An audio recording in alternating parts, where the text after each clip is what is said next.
Olá, sejam bem-vindos ao canal, a este perfil Science Rocks, que tem por objetivo falar de ciência de uma forma leve e descontraída. Eu sou Cristiane Bretas e hoje, como toda segunda-feira, nós vamos discutir questões interessantes para o ofício de cientista. Há algumas semanas a gente vem discutindo a respeito de desigualdades na ciência, tanto relacionadas a gênero como relacionadas à raça. E na semana passada a gente começou a discutir as ações afirmativas. Bom, hoje nós temos uma convidada ilustre, a professora Letícia de Oliveira, que vai falar um pouquinho mais para a gente sobre diversidade na ciência e políticas para aumentar essa diversidade na ciência. Como um assunto extenso, a gente vai dividir a fala da professora Letícia em duas partes. Então você não pode perder esse vídeo e nem o da semana que vem. Letícia, é com você! Olá, pessoal. Eu sou Letícia de Oliveira, sou coordenadora do Grupo de Trabalho Mulheres na Ciência na UF e também faço parte do movimento Parenting Science. Então, eu gostaria de começar agradecendo ao Science Rocks e a Cristiane pelo convite, e eu vou falar um pouquinho para vocês hoje sobre diversidade na academia e algumas políticas ou ações que podem ser realizadas para que a gente aumente essa diversidade. Para iniciar, eu vou falar um pouquinho do nosso cenário na ciência, né? Há mulheres na ciência, entretanto, nós temos dois problemas quando a gente fala de aumentar essa diversidade, né, com relação a gênero. Nós temos poucas mulheres em posições de destaque e liderança, como eu vou mostrar para vocês, e temos uma baixa representação nas áreas exatas e tecnológicas. Então, especificamente computação, física, matemática, há ainda um número reduzido de mulheres, assim como em espaços de liderança, reitoria, né, falando da ciência, né, na Academia Brasileira de Ciências, por exemplo, há muito poucas mulheres, né, como membros titulares, etc. Isso é conhecido na literatura como efeito tesoura, e aqui eu coloquei para vocês um desenho hipotético de uma carreira acadêmica, né? No eixo X, então, a gente tem graduação, mestrado, doutorado, vários níveis, né? O último nível poderia ser o professor titular, e aqui em Y o percentual por gênero. Vejam que o que acontece, né, com o caminhar da carreira é que a gente tem um aumento percentual na quantidade de homens e uma diminuição desproporcional de mulheres, né? Isso mais ou menos na faixa de 80% a 20%. E esse fenômeno ele não acontece só no Brasil, né? É um fenômeno mundial e não acontece apenas na ciência, na academia, acontece também em empresas e na política. Na política é bastante evidente esse efeito. Esse aqui eu trouxe para vocês, esse dado, ele foi feito aqui do Brasil, então é um efeito tesoura do cenário brasileiro. Ele foi feito pela Roberta, que é funcionária da CAPES, então ela teve acesso a literalmente milhares de dados e construiu, como a gente pode ver, o efeito tesoura aqui, né? Os homens, com o avançar da carreira, aumentam o percentual, enquanto as mulheres diminuem.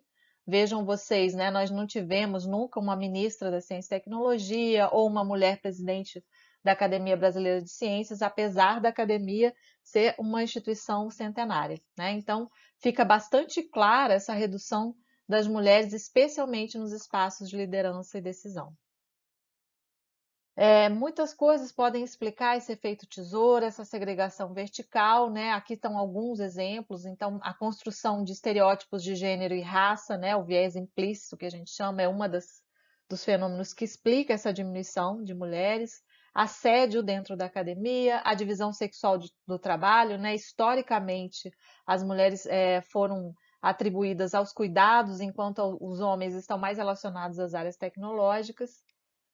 A própria maternidade é uma questão também que pode explicar, e isso a gente sabe que explica bastante esse efeito tesoura.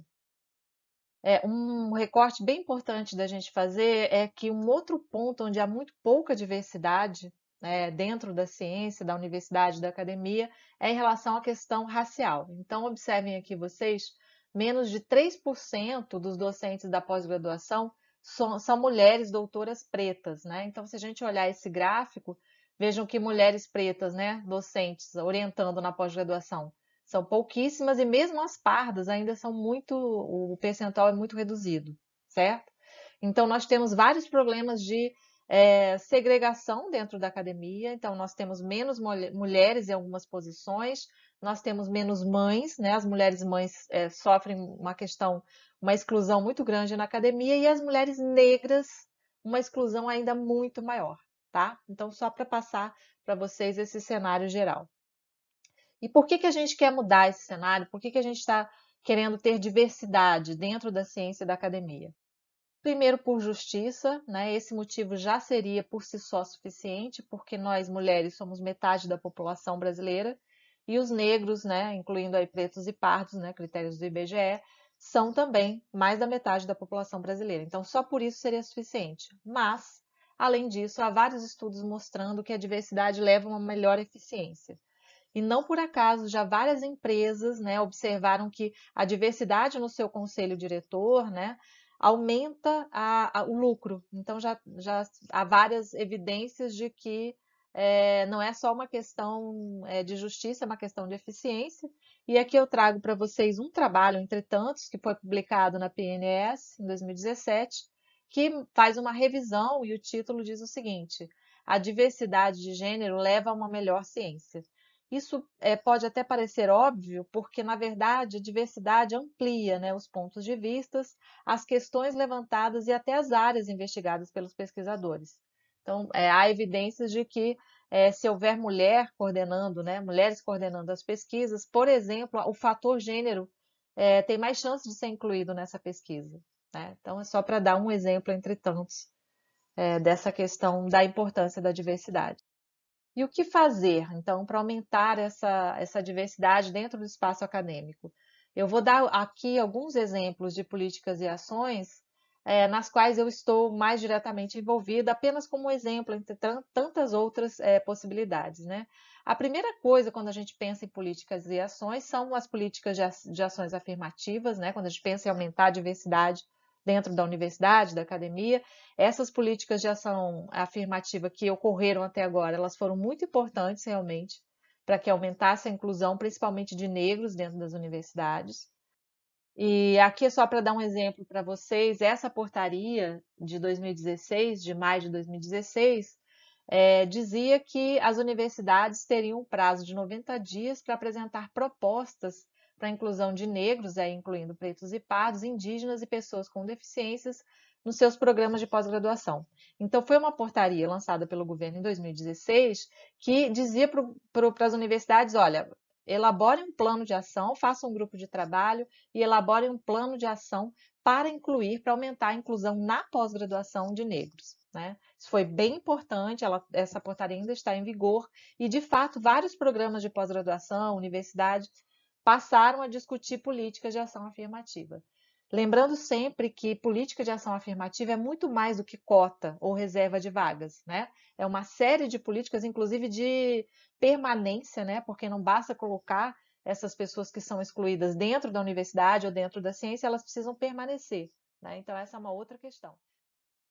Você quer saber de outras políticas e ações afirmativas, não somente para a inclusão, mas também para a manutenção de grupos excluídos da universidade e na ciência? Então não perca o próximo episódio dessa série, toda segunda-feira. Bom, espero que vocês tenham gostado desse vídeo. Se vocês gostaram, salvem, curtam, compartilhem, sigam o perfil do Science Rocks no Instagram e no canal do YouTube. E se vocês tiverem alguma dúvida ou quiserem que a gente traga algum assunto em especial, deixa aqui embaixo nos comentários. Obrigada e até a próxima!